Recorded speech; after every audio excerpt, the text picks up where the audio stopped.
This is the reason why we're here. I can see around me probably 1, 2, 3, 4, 5, 6, 7, 8, 9, 10, about 10 graves which are made out of stone, right? And 1, 2, 3, 4, 5 recently dug graves which are not made of stone, and at least half, if not more, of those graves are children's graves.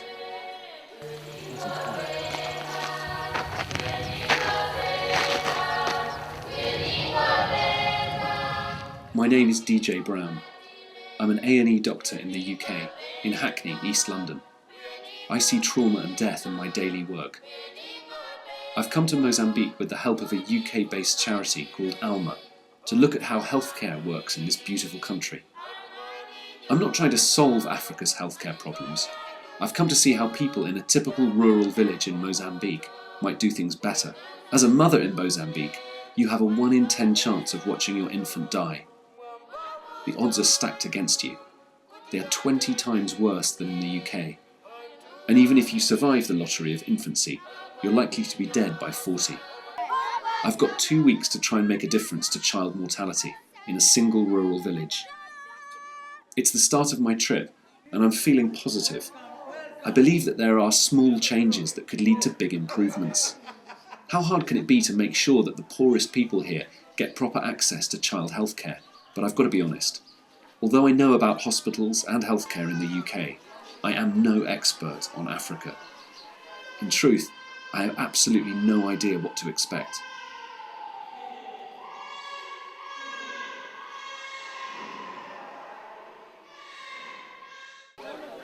We're going to the northern region, to a town called Mandimba, to look for a rare commodity, a doctor. There are so few of them here, it's like having 100 doctors struggling to treat the entire population of Greater London. I'm talking to hundreds of people about their healthcare issues, local leaders, healthcare professionals, patients, mothers. Everyone has a strong point of view. I assumed that there would be simple changes to make that could improve matters, but really, facilities, staff, and adequate money just aren't here. It's becoming clear that there's a desperate need for healthcare provision at the most basic level. This is the hospital bathroom for the maternity unit. It's got 2 bikes, a bunch of dirty washing, a tractor tyre, and some buckets of dirty water. No running water at all. It's clearly unused. They clearly don't wash people, either before or after birth. This is primitive in the sense of it not being about modern medicine. It's got the sort of veneer of modern medicine, but it really isn't. It's a really deeply, deeply ineffective way of providing people with what they need. What they really need is to understand the germ theory of disease themselves, keep themselves clean during periods when they're most likely to obtain infection, which is when they're like 0 to 1 year and when they're giving birth. And then when they come to the hospital, to see that that's how people are operating. How could you possibly go out into the community and say, hey, you've got to be clean. You've got to make sure that you wash your hands before you come to the hospital, and that's not happening. I mean, what sort of an example does that set? So I know things are bad here. I know that people suffer terribly and unnecessarily. I think of myself as a strong-stomached man. As a doctor, I wouldn't be much good in a trauma situation if I went pale and shivered at the sight of pain and suffering. But that's exactly what happened when we met Ella. Ella is in labour with her first child, but she's just walked for over 7 hours to come to the pitifully basic maternity ward in Mandimba. She is desperately trying to give birth, but there is a problem. Her baby is caught in the birth canal. In her condition, walking is one of the worst things she could have done. Suddenly, I realise how far this country has to go.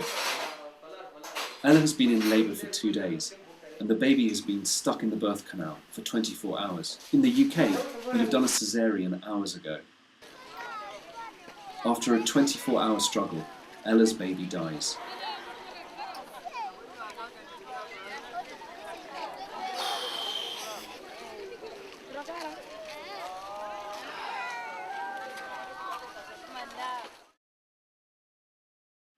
The critical problem in Mozambique is that most people live more than 50 miles away from a hospital. And as I've seen all too clearly, if they do manage to get to one, there's no sense of infection control, no hand washing. Hospitals here give you diseases, they don't cure them. It takes us over 2 hours to get to Ella's village from the hospital, and that's on a bicycle. We then retrace her steps back to the hospital on foot, following the journey Ella made last night. It is absolutely miles from anywhere.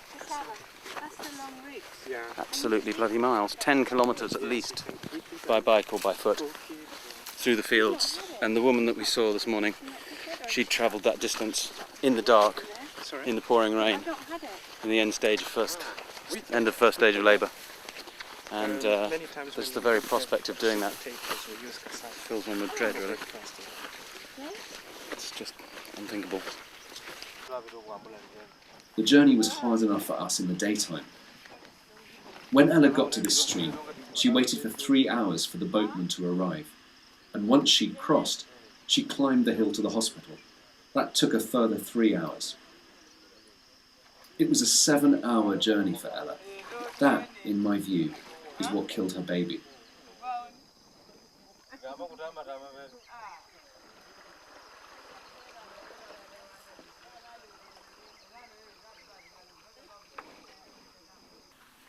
At Ella's baby's funeral, there is grief, but there's also resignation.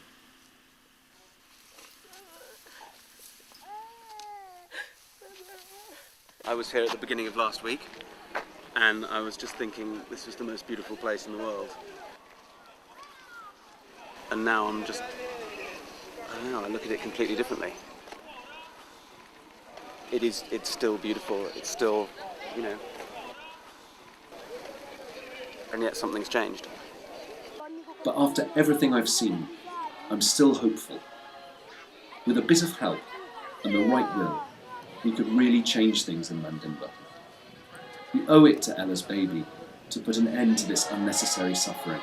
If we can get local communities educated to provide basic maternal health care, then we can make a real start to help the people of Mandimba change their lives.